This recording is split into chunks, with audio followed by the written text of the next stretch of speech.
ابن ابی ملیکہ نے بتلایا کہ رسول اللہ صلی اللہ علیہ وآلہ وسلم کی بیوی حضرت عائشہ رضی اللہ تعالیٰ عنہ جب کوئی ایسی باتیں سنتی جس کو سمجھ نہ پاتی تو دوبارہ اس کو معلوم کرتی تاکہ سمجھ لیں۔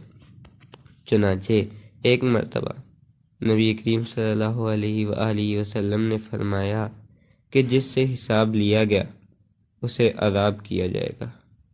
عائشہ رضی اللہ تعالیٰ عنہ فرماتی ہیں کہ یہ سن کر میں نے کہا کہ کیا اللہ نے یہ نہیں فرمایا کہ عنقریب اس سے آسان حساب لیا جائے گا؟